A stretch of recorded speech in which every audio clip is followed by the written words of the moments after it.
Simula noong Sabado, marangkada na ang operasyon ng 20 unit ng Holiday Express Bus Service. Ngunit sa ikatlong araw ng operasyon ito, mangilan-ngilan pa rin ang sumasakay dito.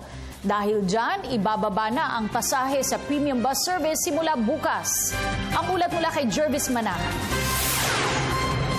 Ngayong papalapit na ng papalapit ang Kapaskuhan, pasikip na rin ang pasikip ang mga lansangan. Kaya naman para mabawasan ang sakit ng ulo ng mga commuter, isang bagong sistema ang inulunsad ng LTFRB, ang Christmas Express Bus Project. Non-stop ang biyahe ng mga bus na ito. Ibig sabihin, hindi ito titigil sa daan para magsakay o magbaba ng mga pasahero. Tatlo ang ruta ng Express Bus Project. Una, mula Trinoma papuntang Park Square ng Ayala. Mayroon din mula SM North EDSA hanggang Glorieta 5 at may ruta rin mula SM Mega Mall papuntang Ayala. Point to point po siya, di na po siya natitigil sa mga bus stop dito. Bali, titigil lang siya sa mga Mega Mall, Trinoma at saka sa North EDSA. Pero may mga buses din na for Mega Mall lang.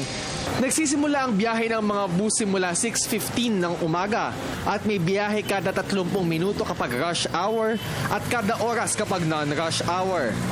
Bago ang 20 bus na ginagamit dito at bawal tumayo, umaalis din sa oras kahit hindi pa puno ng pasahero.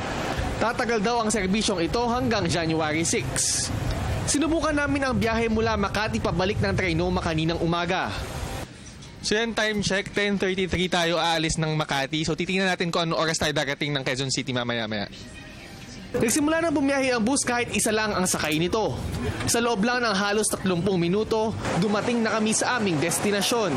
Yun nga lang, walang espesyal na lane ang express bus, kaya natatrap din ito sa trapiko. Kapag masyado pong mahaba yung traffic, minsan po kasi umaabot din po ng mga 1 oras. Pero pinakamabilis na po yun. Ay, pinakamabilis? Hindi po aabot ng 1 oras kung talagang maluwag po yung daan. 80 pesos ang one-way trip mula Quezon City papuntang Makati. 50 pesos naman kung galing sa Mega Mall. Pero ayon kay LTFRB Chairman Winston Hines, magmumura raw ang pamasahe nito simula bukas.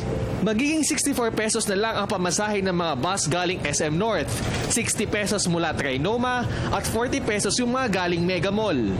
Presentable naman ng sasakyan na to. Malinis naman.